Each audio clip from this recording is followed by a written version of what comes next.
Hello, everyone. I'm Jim Therese. The Rutgers Center for Employee Ownership and I are very pleased to introduce Jay Ward. Jay was the president and fourth generation owner of Ward Lumber until March of 2021. In March, Jay realized the long-term vision of transitioning his family-owned 130-year-old company to employee ownership through a worker-owned cooperative. Ward Lumber is a successful two-unit lumberyard, hardware, and paint store operation located in the Adirondacks and North Country of New York State. The company is now directly owned by more than 50 of the 60 employee team members. Jay is working for the employee team as the CEO and reports to the worker-owned cooperative board of directors made up of employee owners. My thanks to Jay for joining us to discuss the transition of Ward Lumber from family-owned business to employee-owned cooperative business. Jay, go ahead. Thanks so much, Jim. I'm really happy to be here. I appreciate the invitation to be included in your program. On my quick bio there on the screen, the last line says supporter of the worker-owned co-op model. I hope through my conversation here, I can portray my excitement about this concept, the worker-owned co-op concept, as part of the employee ownership overall initiative. So thanks for allowing me to be here. On my first slide, I have my phone number on there, the 518 area code, and I'll provide it at the end as well. I really encourage participants to reach out to me directly to have conversations about this. I'm excited and want to talk with other people that are excited about this concept. My email address is there as well. Like most people, I get a lot of emails, so I'm probably slower at responding to emails than a phone call, and that again is my cell phone, so text is also a possibility. So let's get started. As I said, I'm looking forward to the opportunity to have conversation after my presentation to do some Q&A. So a little bit of who, what, when, where, why kind of thing. So on the who, so the worker-owned co-op can work for any privately held business. Somewhere in my presentation, I think it says every business privately held is going to go through a transition at one point or another. So let's talk about privately held businesses specifically, because it's going to happen either by design or by default. So a worker-owned co-op can work in any area, urban, suburban, rural. One of my focuses is really on Main Street businesses and rural businesses in smaller areas where it's sometimes harder to transition a business on a small scale. The worker-owned co-op model does work for large or small businesses. It especially works for small businesses, and we'll talk about that, why that is. But it can work for large businesses. There's in New York City, there's a cooperative-owned business that has 2,400 employee owners. So it can scale up, but the significance of the worker-owned co-op model is it scales down. So why? We're all going to go through a transition. This photo is that's my dad in the front from the 70s, I guess. He was the third generation owner. We're all going to go through a transition, but why this transition? Why does a worker-owned co-op model work? So employee ownership, I guess everybody is at the conference because there's a support for employee ownership. So we don't necessarily need to talk about that. But worker-owned co-op over ESOP. With a worker-owned co-op, there is direct ownership. There is direct control for the employee team, which was really something that I valued. And that's why I chose the model, as well as less expense, less complexity versus the ESOP model. I guess, why am I doing this presentation? Why me? Because I'm excited about the concept of a worker-owned co-op, and there's not as much information out there about the worker-owned co-op model as there are about ESOPs. 25 years ago, I spoke about employee ownership with my beloved accountant at the time and was told, can't do it. ESOPs are too expensive, too complex. And I put it on the shelf. It wasn't until about 3-4 years ago now that I stumbled upon the worker-owned co-op concept and found that this is what I want to do. But it's a very quiet concept. So why me? A little bit to share more information, to raise awareness. So when should a business do this? Anytime, now, soon, but not never. And preparing in advance is really important for transitioning a business in any way, whether it's selling the business or to a competitor or a private equity firm, or liquidating the business, worst case, or transitioning to worker ownership. Preparation is helpful. But we have to, as business owners, prepare to do something. If we don't plan, life is going to pass us by. So I'm putting a lot of effort and time into trying to share our story about our worker-owned co-op. So this webinar is part of that effort, and I'm doing that because, as I said, it's a great model with great potential, and that the information needs to get out there for others to learn, so that others can take advantage of this concept. I've had a great career with the business, so I want to give back and help other business owners find this opportunity, and other employee teams to be able to find this opportunity to become business owners through the worker-owned co-op model. So I'm going to keep clicking through the slides here, and again, at the end, very much welcome the opportunity to do some Q&A. So a little bit about the Ward Lumber story. 130-year-old plus company. I'm the fourth generation. Some of the photos on the screen there are of the second generation. That's my grandfather, who passed in 1970. He really grew the business initially. These are photos of the third and fourth generation. Well, actually, my grandfather's in the photo on the left, with my dad in a store that was rebuilt after a fire in 1964. And then my dad and I are standing in the same spot, in the same store, holding the same picture a couple of years ago before my dad passed. So Jim talked a little bit about our story. We have 2 locations, lumberyard, hardware, paint stores, 50 employee teams, 15 million in sales, and a very modest bottom line. The lumber industry is not a high margin industry, and that modest bottom line is an important part of why a worker-owned co-op model works, and the lower cost of a co-op model works and is important for employee ownership options. So I'm a 50-something business owner, like many business owners across the country. In 1988, when I joined the business, I started doing open book type management. I guess before somebody wrote a book about open book management, it just made sense to me to share with our managers, employee team, how the business worked. When I told members of our company that I was giving financial statements to our managers, I was told, "You can't tell them how much we make." My response was, if I don't tell them how little we make, the perception is we make a lot more. And I think that's common in business, that there's not a whole lot of easy money, but perceptions may be different. So I've had a lot of fun over 30 some odd years. I don't know if I can handle this much fun for the next 30 years. So I wanted to find a way to transition my business in a way that was beneficial to me and beneficial to the employee team and the communities that we serve. I mentioned 25 years ago I wanted to do something with employee ownership. Too much, too expensive, too complicated. That's a picture of grand opening from 2000 from one of our locations. So in 2018, I stumbled upon a social media post, as I mentioned. I found the worker co-op model and started just really becoming so excited about this.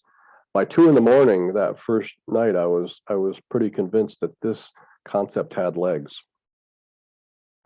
So one of the things that we found was the Vermont Employee Ownership Center. I want to give them a little shout out. They had a workshop that I attended in person um, that really made it seem like, oh, this is real. It's not just me with a crazy idea. I talked with my family. I have two young adult daughters. One is in college, one is out. And while they love the business and they've worked in the business, they have goals and aspirations that take them elsewhere. So they were supportive of this concept. A little bit of trepidation, you know, as a fifth generation, there's an expectation, there's pressure that maybe they would take it on, but they chose not to, and I was totally supportive of that. Just wanted to give them the space. Once I talked with them and they were okay with me pursuing this, I started talking with and doing research. U.S. Senator Kirsten Gillibrand in the spring of 18 was a lead sponsor of the Main Street Employee Ownership Act. And part of that act was to direct the SBA to support employee ownership. So that was, again, I went to a presentation she did at the Adirondack North Country Association office. And here's U.S. Senator talking about what I was thinking about. So it made it like much more real that I wasn't just losing my mind here. I talked to my employee team. And that's when I really thought I might have been out there because, you know, here I am standing up saying, I want to pursue a worker-owned cooperative where you all will own the business. And the response was, oh, and I will run it for you, was part of the conversation. The response was, you're going to do what? We're going to do what? And it was such a unique concept that some folks were nervous. It got back to me after, or they shared later that you know, they were concerned because a lot of business owners guarantee debt, and there's a lot of risk, and they were worried about that. They were worried about running the business and who would run the business. So we spent a couple of years doing education for me and our management and our employee team to really invest the time to understand this concept. In our research, we found Cooperative Development Institute. I found CDI. And we really partnered with Rob Brown. Big kudos to Rob because he is a great resource, great expert. And they provide a lot of knowledge and resources and can really help other businesses. They helped us hugely. The employee team developed a steering committee, elected a steering committee of 6 people to represent the interests of the employee team as buyer, because we're really talking about buying and selling a business here. That steering committee and I went to the Vermont Employee Ownership Center annual conference where we actually physically met Rob. We sat down and had lunch just on a kind of a impromptu basis. And after talking with Rob, it was clear to the steering committee and I that this is a guy we wanted to work with.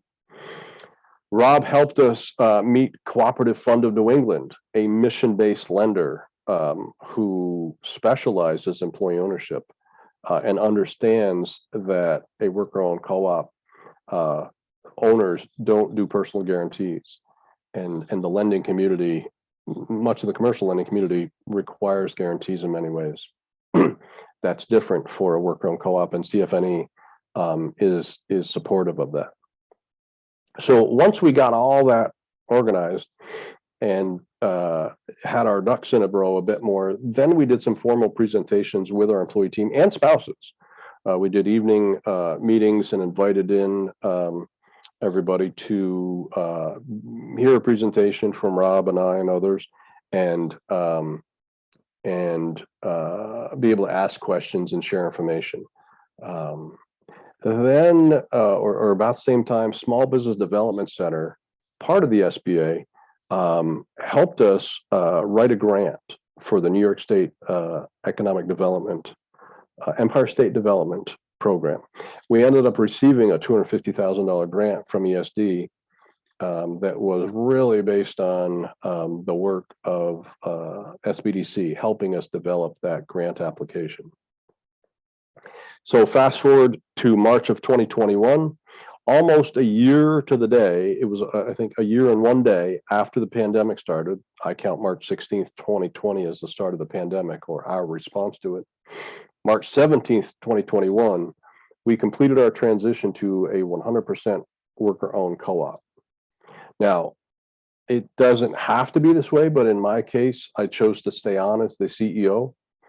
And while I've in my career often felt or long felt that I worked for my employee team, now I literally work for my employee team. And as Jim said and says on the screen, I report to an employee board of directors of 7 of our worker owners. And we are all learning our roles. My responsibilities are the same as CEO to run the company, but the decision making is a little different. Now I am not the owner, so I don't make those ownership decisions. Our board does. One thing that I think probably all co-ops, and certainly ours, goes through is who makes what decisions. And one thing I will mention here, and we are working through with our employee team, is managers still manage the business. So while somebody may be a board member, and we have non-management board members on our board, we all still have our same jobs, and managers manage. The board has the big picture ownership responsibility. And I make proposals to our board, and then our board will decide whether to go ahead or not. And big proposals like spend hundreds of thousands of dollars to do something. The day-to-day expenses are still the responsibility of our managers. So that's a little bit about how we got here and where we're at today. So let's talk about what's different. So one of the differences is I have some equity out of the business that I helped build over 30 some odd years. So as the owner, I am very satisfied, former owner, seller of the business. I'm very satisfied with the equity I've received from the business. So, I sometimes joke, I could have gotten a lot more out of the business quicker if I'd done a liquidation. Not that that's a joking matter, because liquidation is not anything I wanted to pursue, but I could have had a lot of cash quickly. This was a longer term process, which is an investment, which is a great investment. Another difference is the company has some debt. We access financing through CF&E, I mentioned. So we have some debt. I'm also holding some debt as seller. Another big difference is the employees are sharing profits. I always bonused out our employee team when we were profitable, because the employee team is what makes that happen. Now, in a very formal way, and we can talk those details if anybody wants, in a formal way, the employees are sharing in the profits directly. I receive no profits. I'm not an owner. I mentioned I report to a board. Another big difference is employees have the ownership thought process, and that's common with employee ownership. When a human has more skin in the game, we act differently. One thing I'll mention is we bring a lot of product in every day, every week, every year, and our receivers are responsible for making sure it's the right product in the right quantity, in the right condition, all those good things. And if not, we make a claim to the vendor. Those claims have gotten more detailed, where maybe a couple pieces of molding might have been overlooked in the past. Now there's more attention even to those smaller details. So while we were really good, we're even better now as an employee-owned company. Another difference is we are receiving technical assistance. Our board in particular, and our membership have technical assistance support from CDI, and specifically Rob Brown. So what's the same? So much is the same, and that's one of the benefits of a worker-owned co-op, in my opinion, is we all have the same jobs. In my case, I chose to stay on. That the owner doesn't have to stay on necessarily. Professional managers could be in place or could be put in place. But in my case, we all, the truck driver of that truck, All of us have the same job to do. We have the same culture. An alternative is to, in our industry, is private equity is buying up lumber yards like crazy lately, but that changes the culture. Any business transaction where there's a new owner changes the culture, but PE money often changes the culture dramatically. In this case, same team, same managers, same owners, just they happen to be 50 of them instead of one. Same customers, same communities. So I think we were pretty good at what we were doing before, and we can continue to do it the same way. So a little bit of a summary here, and I'll touch on some of these points, and I definitely want to be able to answer questions. This was a planned transition, and I think that's something that the employee ownership model helps foster is, if somebody gets to the end of a career and there isn't a plan, liquidation becomes maybe more likely if there's not a plan, or if there's a health event, sometimes that really forces a process. So I wanted to have a planned transition before I was ready to depart, for the benefit of my employee team in particular, and the customers and the communities that we serve. I talked about why employee ownership a little bit, but I guess I'll reiterate, it just makes so much sense to me because the employee team over the last 130 years, that's what's made our business successful, or any business successful. So I wanted to give the employee team the opportunity to own the business, to control the business, to accumulate the wealth that's generated from their hard work. Employee ownership just makes so much sense to me in so many ways, and we're at an employee ownership conference, so I don't need to talk about that. The worker co-op model versus ESOP. So ESOPs have a great place. They have benefits. I'm sure through this conference that will be expressed better than I can. The worker co-op model has advantages for me because it's simple. I'm kind of a KISS method. Keep it simple.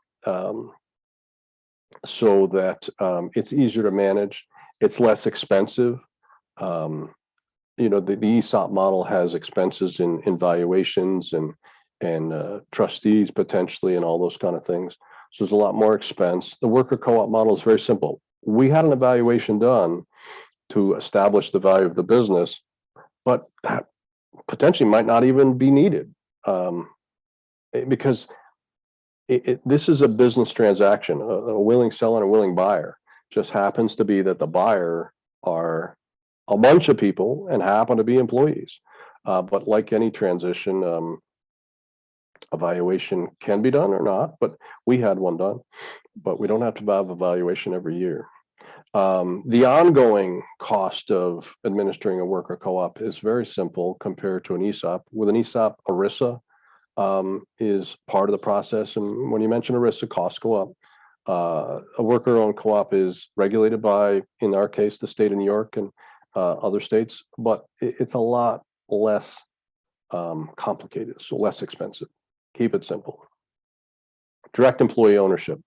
I've mentioned that a number of times. That was really important to me, that the big decisions, acquisition or dissolution maybe someday, those are made directly by the employee owners that are working in the business and are affected by that decision, as opposed to maybe some third-party trustee that doesn't have that same vision of the direct owner. So really important for me.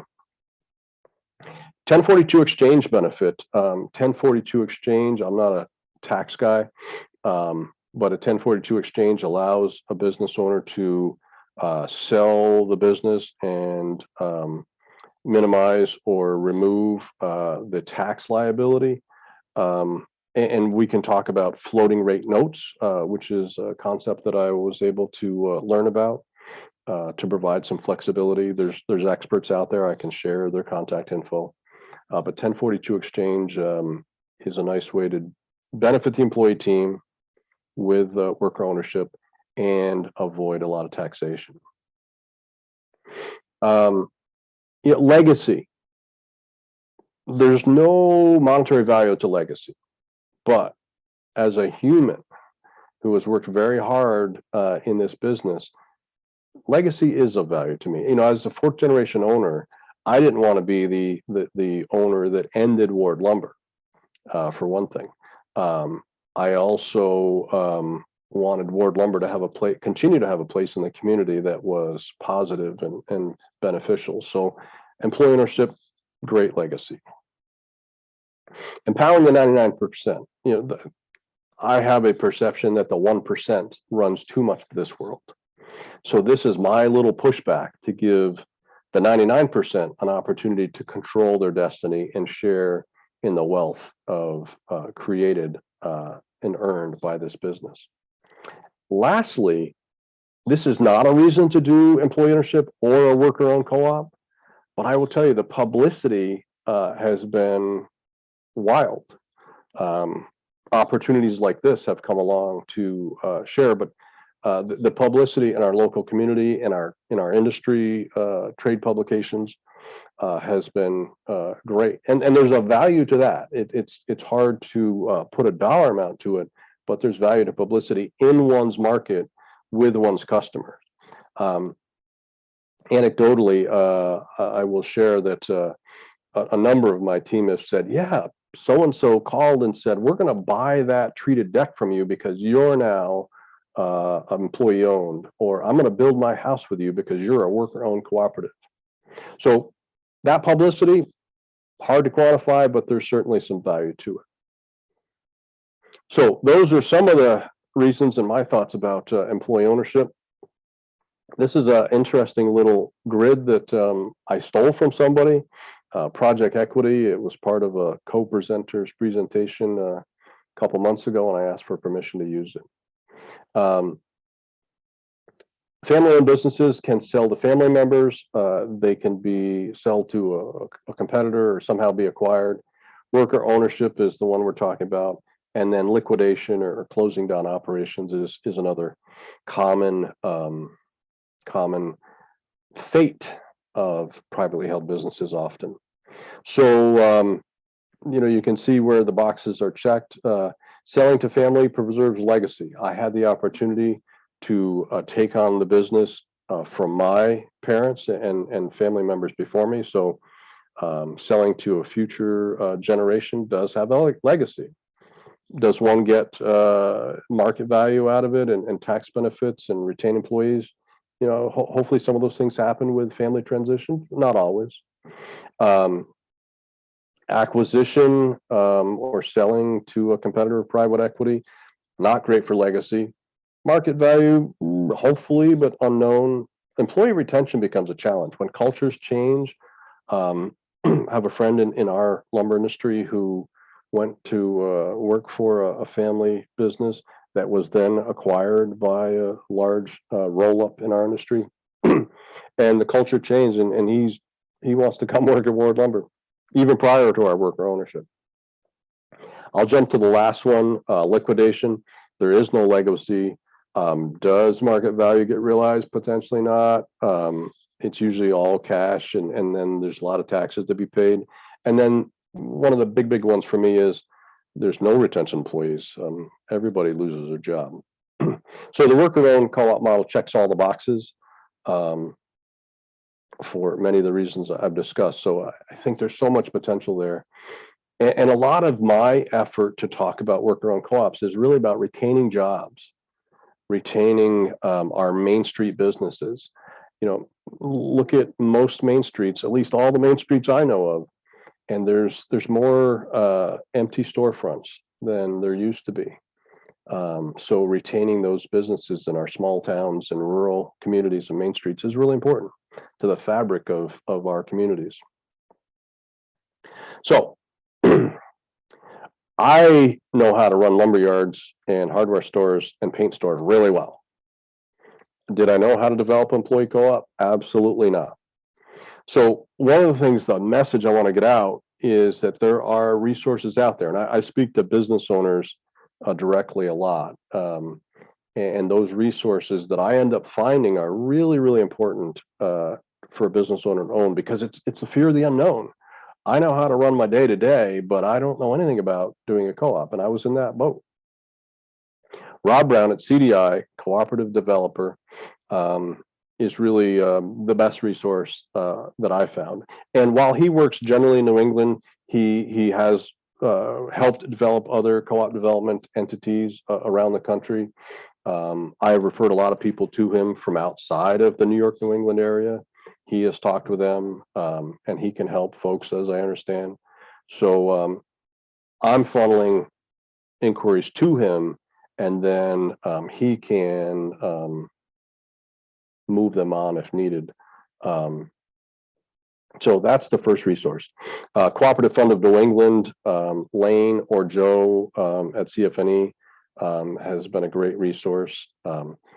Pacific Advisors has helped me with exit planning and tax offsets. And Jason Giorgio is a great resource. I can provide that information. There's others. Leslie at UBS, floating rate notes. That's a concept I understand, but not enough to be able to explain. But there's some great ways for a business owner to use investments in a way that provides flexibility. We have a YouTube video, 6-minute YouTube video that we put out that if you haven't seen it, let me know. I probably should have put the link on here, but it really captures some of the philosophy that I've talked about, but also has customers employee team in the video talking about how they see this playing out.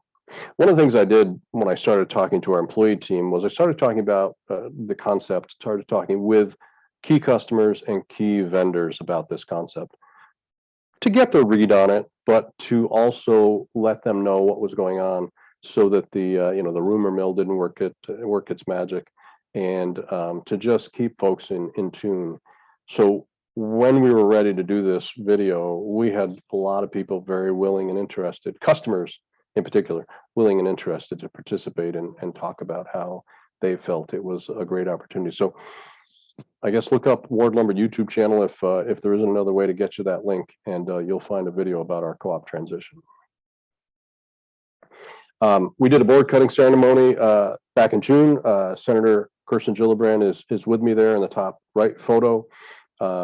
She spoke as our keynote speaker, and was really excited to see her legislation put into reality. Sometimes that legislation is great conceptually, but here we are, a 130-year-old company using that legislation. In the photo at the bottom, obviously Senator Gillibrand is with me there on my left. My mom is on the right, and one of my daughters is to her right, and all of us are crying. My dad passed a year ago, and it was an emotional thing, this whole event, but those are tears of joy as we complete a board cutting ceremony. In the lumber business, we don't do ribbon cutting ceremonies, we do board cutting ceremonies. So my phone number's there again. I'm looking forward to talking with you here on a Q&A basis today, but I also welcome contact at another time. I understand this is something that maybe takes some time to ruminate. So when the time is right, please give me a call. Thank you so much for this opportunity to be here with you today. And I'm really excited about the worker-owned co-op model. I guess if I haven't portrayed that, I do want to say I think it's got legs. Thanks. Jay, thanks very much for joining us today. We really appreciate. Thank you, everyone. We'll talk to you soon.